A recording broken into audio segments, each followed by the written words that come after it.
අනිවාර්යෙන්. බලන්න දෙකක්ද මෙතන එකක්වත් කතාවක් නැද්ද? දැන් අපි අරකට දැන් කතා දෙකක් හැදිලානේ. වරදිනෝ හරියනවා.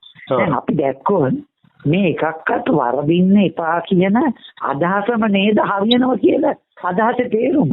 අනිවාර්යෙන්. එතකොට මෙතන දෙකක්ද තියෙන්නේ. දැන් පේනවද බෙදිල්ලක් කො? මෙතන එකක්වත් වරදින්න එපා කියන්නේ සමානයි ඔක්කොම හරියන්න කියන එක. දෙකක කතාවක් තියෙනවද? අන්න දෙකම මේකේ මාර පැත්තක් පේන්න පුළුවන්. අර ප්‍රතිදින ප්‍රාර්ථනා කරන්න බෑ. මෙහෙම වේවා කියන්නත් බෑ. මට මේක වරදීවා කියලා එහෙම කියන්නත් බෑ. හිතලා වරද්දන්නත් බෑ. හිතලා හරියන්නත් බෑ. හැබැයි දැක්කොත් එහෙම බලන්න කිසිම එකකට අන්න ඇලින්න ගැටෙන්න මොකටද දැන් නිකම්ම. අන්න අවබෝධයේ පිළිසඳනකොට දැන් බලෙන්න වෙලී ඉන්නවත් බලෙන්නකට ඉනවද? බලෙන්මත් ඇලෙන්න අරකට හරි ගියා කියලා සතුටු වෙනවා. වැරදුනා කියලා දුක් වෙනවත් තියෙනවද? මෙතන කරන්න බැරි නම් මේ වැඩේ. මෙතන තියෙන්නේම හම්බුවක් කියලා දැක්ක තැනකදී මොකට ඇලෙන්නද මොකටද නොකට එන්නේද මහත්තයානේ? මොකට ගැටෙන්නද? මුට්ටියට ගහනවා ඇස්බදලා. වදින්න පුළුවන්. වැදුනොත් එහෙමයි. නොවැදුනොත් එහෙමයි. අන්න හරි.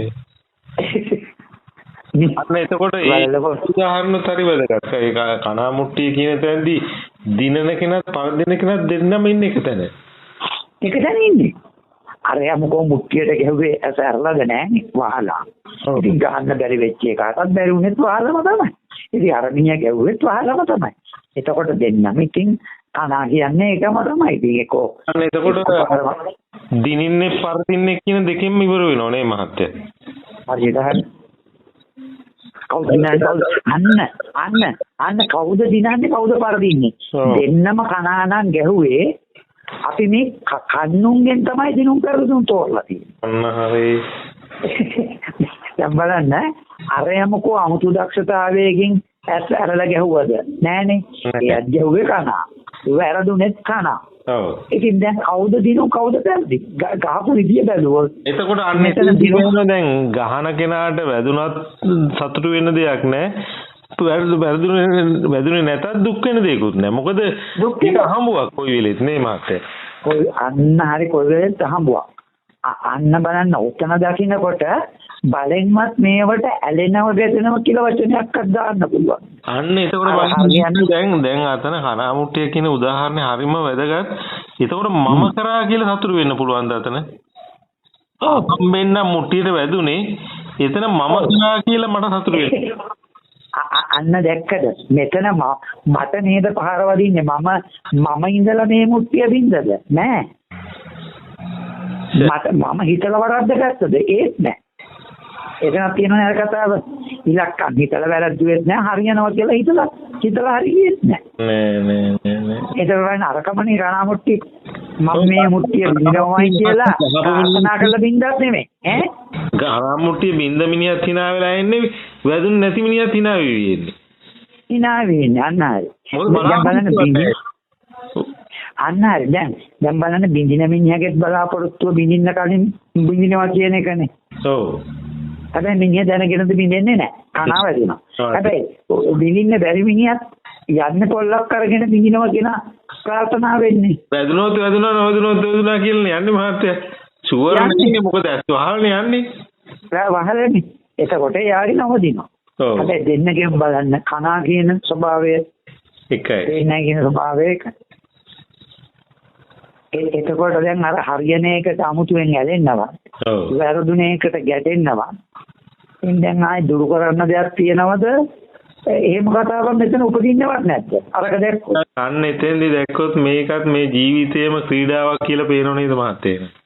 හරියට හරි. අන්න දැක්කද? හරියට දැක්කොත් පේනවා දවසේම කරන්නේ මේක සෙල්ලමක් කනාමුට්ටි සෙල්ලම. මේකම එහෙමනේ.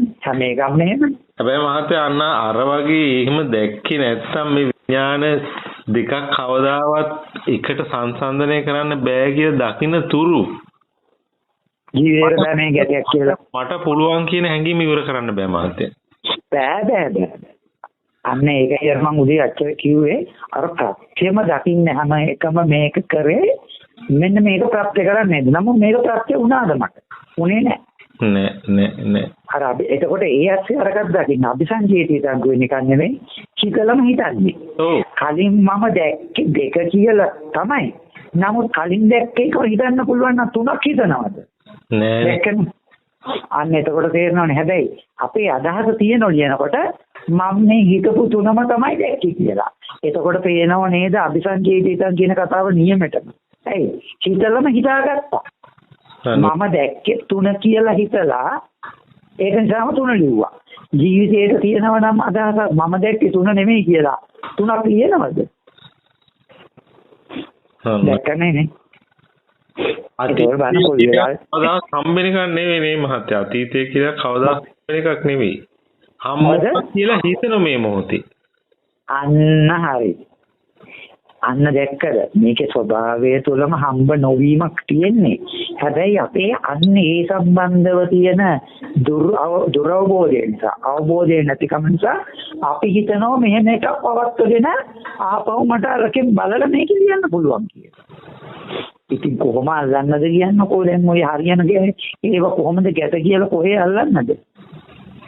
උතරන මාරම උදාහරණයක් ආයි ජීවිතේට අත මටවත් ඉස්සර මෙච්චර කාලයකට අහුණු වෙච්ච පොයින්ට් එක ඔය පොයින්ට් එක අපි හරියන එකක මොළෙම නෑනේ.